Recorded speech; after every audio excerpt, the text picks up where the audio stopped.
Good morning all of you. आज के video sessions में हम लोग देखेंगे कि डिफरेंट टाइप्स ऑफ फंक्शंस क्या क्या होते हैं। पिछले 4-5 क्लासेस हमने लिया जिसमें थ्योरेटिकल कॉन्सेप्ट क्लियर करवाया था रिलेशंस के बारे में। रिलेशंस में रिफ्लेक्सिव, सिमेट्रिक और ट्रांजिटिव क्या क्या होते हैं उसको हमने देखा। अब हम लोग इसमें देखेंगे कि डिफरेंट टाइप्स ऑफ फंक्शन। सबसे पहले तो फंक्शंस क्या होते हैं, फंक्शंस एसोसिएटेड कैसे होते हैं ये देख लेते हैं। एक सेकेंड, 1 मिनट, चलिए मार्कर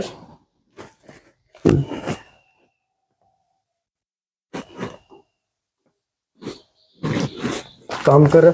डिफरेंट फंक्शंस की बात करें तो फंक्शंस में सबसे पहले हम लोग ये देखेंगे कि रिलेशंस तो पढ़े, रिफ्लेक्सिव, सिमेट्रिक और ट्रांजिटिव रिलेशंस। कार्टेशियन प्रोडक्ट्स क्या होते हैं, कार्टेशियन प्रोडक्ट में एक दूसरे से किस तरह से एसोसिएटेड थे। आज के इस सेशंस में हम लोग देखेंगे फंक्शंस। फंक्शंस क्या होते हैं, फंक्शंस का डिफिनीशंस क्या कहता है मैथमेटिकल टर्म्स में। और ऐसे यदि बात करें हम लोग तो अपने डेली लाइफ में तो फंक्शंस कहाँ अटेंड करते हैं, किसी न किसी रिलेशंस में ही होता है। कोई फंक्शंस अटेंड करने का मतलब पहले वो रिलेशंस को फॉलो करेगा। तो जो भी फंक्शंस है वो एक रिलेशंस होंगे ही, बट सभी रिलेशंस फंक्शंस नहीं हो सकते हैं। सभी के सभी रिलेशंस जितने पड़े हैं वो सब रिलेशंस फंक्शन। कौन से रिलेशंस फंक्शंस होंगे तो वो देखते हैं हम लोग। कौन सा रिलेशंस फंक्शन होता है तो डिफिनीशंस के अकॉर्डिंग मैथमेटिकली क्या कहता है, क्योंकि हम लोग इधर की बात नहीं करेंगे, टर्म पर आते हैं डायरेक्टली। तो क्या कह रहा है ये, चलिए मैथमेटिकल डिफिनीशंस के अकॉर्डिंग कह रहा है कि द फंक्शंस कौन सा होता है, दोज रिलेशंस व्हिच एसोसिएटेड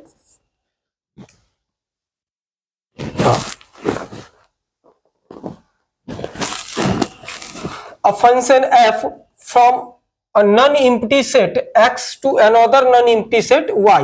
एक सेट x से सेट y के अंदर जो एक रिलेशंस होगा उसको हम लोग फंक्शंस कहेंगे, जिसमें क्या होगा कि which associated each and every element of set x with unique element of y। Functions जो है जनरली डिफाइन किया जाता है f x to y के लिए होते हैं। x के अंदर का सभी एलिमेंट y वाले सेट से एसोसिएटेड होंगे। और किस तरह से एसोसिएटेड होंगे तो यूनिक होना चाहिए। हम एक दो एग्जांपल लेकर के देख लेते हैं। 1 2 3 4 कोई एक सेट x है और दूसरा सेट y ले लेते हैं जिसमें 2 4 6 और 8 को ले लेते हैं, ये सेट y है। इसी तरह से दूसरा एक कर लेते हैं हम लोग कि 1 2 3 एक सेट है और दूसरा सेट 2 4 6 8 का एक सेट y ले लेते हैं। एक इसमें x y एक फंक्शंस, यहाँ f1 हम लोग दिखला देते हैं, दूसरा f2 इसके लिए एसोसिएटेड है, कह रहे हैं ये f2 एक दूसरा फंक्शंस दिखला रहा है। और तीसरा एक और ले लेते हैं हम लोग 1 2 3 1 2 3 एक सेट x ले लिए और दूसरा सेट ले लेते हैं 2 और 4 का सेट y ले लेते हैं। ये एसोसिएटेड है किसी f3 फंक्शन से। अब इन तीनों को चेक करेंगे कि इसमें क्या हो रहा है। फर्स्ट में क्या कह रहा है कि 1 का जो एलिमेंट्स, 1 का जो इमेज बन रहा है कोई फंक्शंस में एसोसिएटेड हो रहा है वो 2 का 4 और 3 का 6 और 4 का भी 6। इसमें हम कह रहे हैं कि 1 का 2 हो रहा है, 1 का 4 भी हो रहा है, 1 का 4 भी हो रहा है और 2 का 6 हो रहा है, 3 का 8 हो रहा है। इसमें हम लोग क्या करते हैं तो 1 का 2 दिखला देते हैं और 2 का 4 दिखला देते हैं। कौन कौन से इसमें फंक्शंस हैं तो पहले वाले में हम देख रहे हैं कि x के अंदर जितने भी एलिमेंट हैं, चाहे वो 1 हो 2 हो 3 हो 4 हो, सभी के सभी एसोसिएटेड हो रहे हैं। पहला कंडीशन क्या कह रहा है कि each and every element of set x with unique, मतलब एसोसिएट होना चाहिए। तो ईच एंड एवरी एलिमेंट, इसमें भी हम देख रहे हैं 1 2 और 3 तीनों एसोसिएटेड हो रहे हैं, लेकिन इसमें जो 3 है इसका कोई रिलेशन, मतलब इसमें किसी तरह से y से कोऑर्डिनेट नहीं हो रहा, मतलब रिलेशंस नहीं दिखला रहा, तो सबसे पहले ये तो फंक्शंस नहीं होंगे, ये वाला फंक्शंस नहीं कहलाएगा, क्योंकि इसके अंदर सेट एक्स के अंदर का एक एलिमेंट वाई से एसोसिएटेड नहीं हो रहा है। पहला कंडीशन कि सभी एलिमेंट एसोसिएटेड होना चाहिए। दूसरा क्या कह रहा है कि जितने भी एलिमेंट एक्स के एसोसिएटेड होंगे उसका यूनिक इमेज आना चाहिए, unique in Y.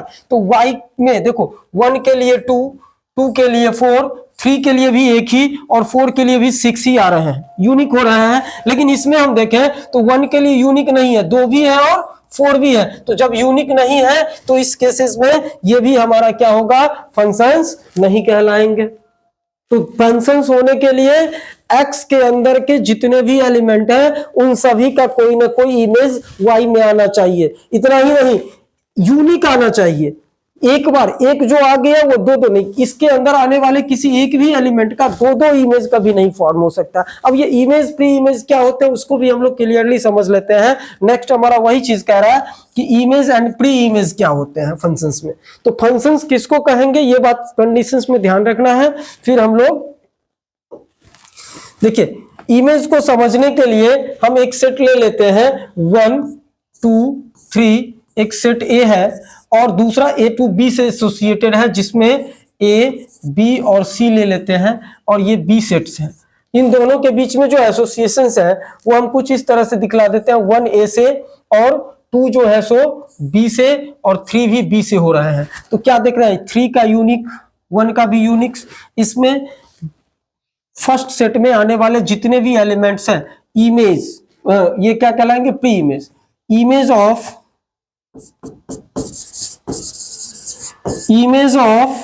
1 is a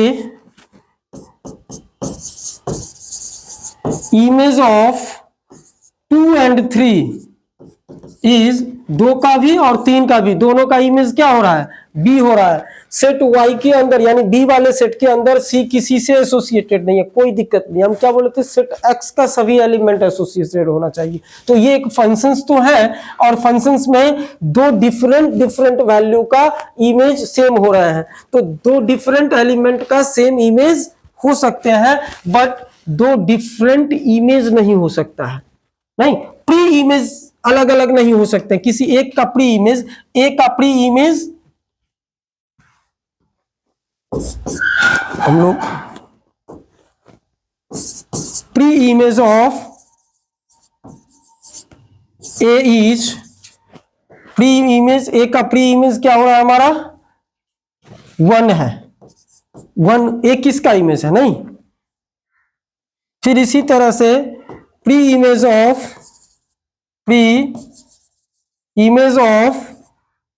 B is R, यहां आर कर देंगे। बी का प्री इमेज 2 है तो 2 प्री इमेज हो सकते हैं। प्री इमेज क्या क्या है, 2 and 3 दोनों ही बी का प्री इमेज है। तो इस तरह से इमेज और प्री इमेज की बात समझ रहे हैं कि एक वैल्यू का 2 प्री इमेज हो सकते हैं लेकिन किसी एक 2 डिफरेंट का एक इमेज हो सकता है, लेकिन एक एलिमेंट का 2 इमेज फॉर्म नहीं होंगे। हम बोलेंगे 2 का इमेज बी भी है और 2 का इमेज सी भी है, तो इस केसेस में फंक्शंस नहीं होंगे क्योंकि कह रहा 2 जो एसोसिएटेड होगा वो यूनिक होना चाहिए। इसके अलावा हम लोग डोमेन, कोडोमेन और रेंज की बात करेंगे। तो डोमेन किसको कहते हैं, इसमें डोमेन ऑफ एफ की बात यदि कर दें तो डोमेन ऑफ एफ हमारा क्या आ जाएगा, तो ए के अंदर आने वाले यानी सेट एक्स के अंदर जो भी एलिमेंट्स हैं वो सारा डोमेन कहला जाता है। 1 2 और 3 को domain.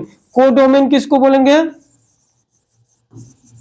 Domain of F, function F का को डोमेन यदि बोले तो हम लोग सेट बी के अंदर यानी वाई से जिससे एसोसिएटेड है उसके अंदर आने वाला ए बी और सी सभी के सभी को डोमेन कहलाएंगे। और रेंज की बात यदि करें तो range of F is equal to, तो रेंज में कंडीशंस लग जाते हैं। रेंज वही होगा जो वाई सेट के अंदर यानी बी के अंदर जो किसी न किसी तरह से एसोसिएटेड था, ए और बी जो इमेज आया है उसको हम लोग क्या कहते हैं, रेंज कहते हैं। तो कुछ ऐसे फंक्शंस के केसेस आएंगे जिसमें रेंज और इमेज दोनों सेम, रेंज मतलब दैट मींस इमेज वहां का टोटल हो जाए, नहीं लेकिन कोडोमेन, टोटल का टोटल कोडोमेन यदि हमारा रेंज या इमेज बन जाता है तो ये फिर हम आगे टाइप्स ऑफ फंक्शंस में पढ़ेंगे कि वो किस टाइप का फंक्शंस कहलाएगा, डिफरेंट टाइप्स ऑफ फंक्शंस पर डिपेंड करेंगे। तो कोडोमेन,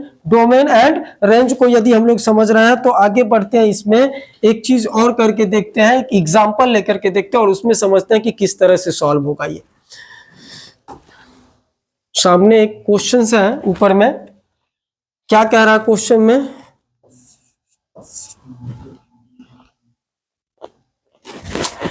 कि if a equal to -1 0 1 2 and b is equal to, एक सेट a दिया हुआ है, एक सेट b दिया हुआ है, then diagrammatically show a function f a to b given है हमारे पास function f a to b का एक फंक्शन है जिसको डायग्रामेटिकली शो करना है। कह रहा है कि f(x) is equal to X square होना चाहिए। तो f(x) is equal to X square के लिए हम लोग क्या करेंगे, अलग अलग वैल्यू पुट करेंगे। एक चीज देख लेते हैं इसमें कि डोमेन ए के अंदर क्या सब है, -1 0 1 2। इसका डायग्रामेटिकली सेट ए का सेट बी के साथ हमें दिखलाना है। तो सेट बी में हमारा क्या सब दिया हुआ, 0 है, 1 है, 2 है, 3 है और 4 है। ये सेट बी है, ये दोनों एक दूसरे से एक फंक्शन f के थ्रू एसोसिएटेड हैं। अब इन दोनों फंक्शंस में हमें ये देखना होगा कि फंक्शंस में हम लोग f वैल्यू लेकर के देखेंगे रिजल्ट क्या आता है। इसी तरह से दो कितने एलिमेंट है, 1 2 3 4, सभी एलिमेंट एसोसिएटेड होना चाहिए, तो सभी का वैल्यू। दूसरा हम लोग वैल्यू लेकर के देखेंगे क्या आता है, और इसी तरह से f तीसरे के लिए हम लोग करके देखते हैं और f चौथे के लिए हम लोग करके देखते हैं क्या केसेस आते हैं। तो चलिए देखते हैं एक एक करके। जब वैल्यू -1 लेते हैं तो -1 लेने पे -1 का स्क्वायर क्या आ जाएगा, 1। हम 0 लेते हैं तो 0 का स्क्वायर, क्योंकि x स्क्वायर है नहीं, तो 0 का स्क्वायर 0 हो जाएगा। इसी तरह से अगला वैल्यू 1 है, 1 पुट करते हैं तो 1 का स्क्वायर देखिए क्या आता है, 1 ही आते हैं। और 2 है तो 2 का स्क्वायर करने पर रिजल्ट क्या आता है, 4 आता है। दैट मीन्स हम लोग क्या देख पा रहे हैं कि -1 लेने पे इसका इमेज क्या आया, 1 आया, और 1 लेने पे भी इमेज 1 ही आ रहे हैं, ये दोनों ध्यान रखेंगे। लेकिन यहां पर हम लोग यदि बात करें 0 की, तो 0 लेने पे हमारे पास 0 आया है और 2 लेने पे क्या आया है, 4 आया है। तो ये फंक्शंस तो हैं ही, क्योंकि x के अंदर, सेट ए के अंदर जितने भी एलिमेंट हैं वो सेट बी से एसोसिएटेड हो रहे हैं। तो डायग्रामेटिकली यही दिखलाना था कि कौन किस से एसोसिएटेड हो रहा है। इसमें 0 1 और 4 से एसोसिएटेड हो रहे हैं। अब इसमें क्या है, write down its domain, codomain and range को। तो domain of f is equal to क्या सब हो जाएगा डोमेन में।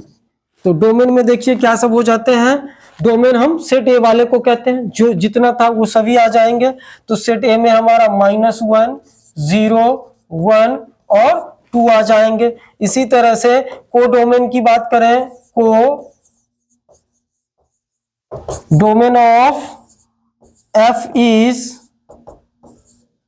तो कोडोमेन में कौन सा आएगा, जितना y के अंदर, मतलब सेट b के अंदर जिससे a टू b का फंक्शन था, तो b वाले में जितने एलिमेंट्स होंगे कोडोमेन हो जाएंगे, 0 1 2 3 और 4 हो जाएंगे। और रेंज की बात यदि करें, range of f is equal to क्या सब आ जाएगा। तो रेंज हम किसको लेंगे, जो इसमें अपना इमेज, मतलब जिसका इमेज, जिसका प्री इमेज एग्जिस्ट हो, 0 1 और 4, जिसका पहले से प्री इमेज एग्जिस्ट है, तो वही रेंज कहलाता है। 0 1 एंड 4 हो जाएंगे ये 0। इसके अलावा कह रहा also mentions pre image and pre image of each elements, image and pre image. तो इमेज ऑफ -1 यदि हम पूछे, इसमें इमेज ऑफ -1 एंड 1 दोनों का इमेज क्या है, इज 1 आ रहा है। इसी तरह से इमेज ऑफ 0 इज 0 ही हो रहा है, 0 का इमेज 0 ही हो रहा है। इमेज ऑफ 2 इज 2 का इमेज क्या आया है, 4 आया है। इसी को रिवर्सली पूछ दिया जाए कि प्री इमेज ऑफ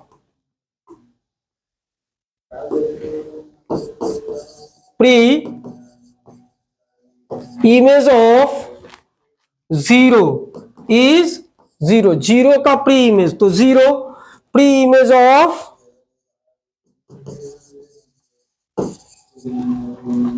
-1 एंड 1 दोनों का प्री इमेज क्या होगा, 1, -1 का मतलब प्री इमेज ऑफ, सॉरी यहां पर इसको कट कीजिए,